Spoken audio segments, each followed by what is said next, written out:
नमस्कार दोस्तों, प्रस्तुत है मार्गी तथा देसी संगीत। प्राचीन काल में दो प्रकार की संगीत पद्धतियां प्रचलित थी।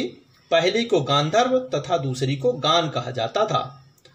संगीत रत्नाकर के टीकाकार कल्लिनाथ के अनुसार गांधर्व और गान को ही क्रमशः मार्ग और देशी माना जा सकता है।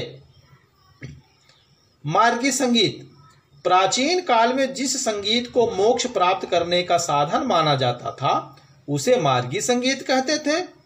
मार्गी संगीत की रचना स्वयं ब्रह्मा जी ने की थी, अतः इसे ईश्वर निर्मित माना जाता है।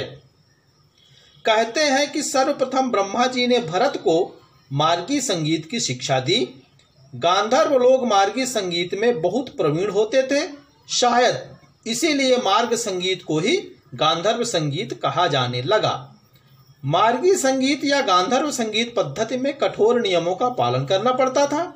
इसमें परंपरागत नियमों का कठोरता से पालन करना आवश्यक था।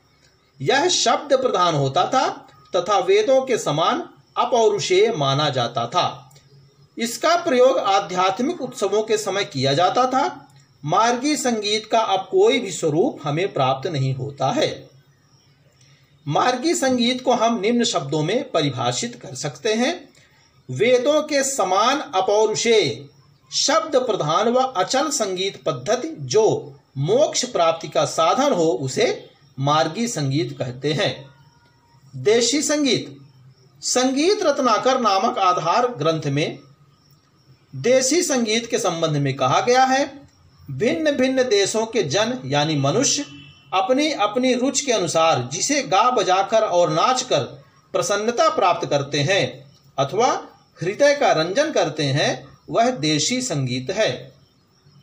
हमारे पूर्वजों ने यह अनुभव किया कि संगीत में मोक्ष प्राप्ति के अलावा मनोरंजन करने का गुण भी विद्यमान है। अतः जिस संगीत का आविष्कार या प्रचार प्रसार या विकास लोगों के मनोरंजन हेतु हुआ उसे देशी संगीत कहते हैं। इसका मुख्य उद्देश्य मनोरंजन करना है, अतः इसके नियम बहुत कठोर नहीं होते। लोक रुचि के परिवर्तन के फलस्वरूप देशी संगीत में परिवर्तन होता रहता है। देशी संगीत के अंतर्गत कुछ समय पूर्व प्रबंध गान का प्रचार था। इसके बाद ध्रुपद का जन्म हुआ। ध्रुपद के बाद ख्याल और ठुमरी का जन्म हुआ। इस प्रकार देशी संगीत का विकास होता रहा और उसका स्वरूप समय समय पर बदलता रहा। आज जिस संगीत का प्रचार है वो सब देशी संगीत के अंतर्गत ही आता है। देशी संगीत को हम इस प्रकार परिभाषित कर सकते हैं। लोक रुचि के अनुसार परिवर्तित स्वर प्रधान संगीत पद्धति जो लोगों के मन का रंजन करे उसे देशी संगीत कहते हैं।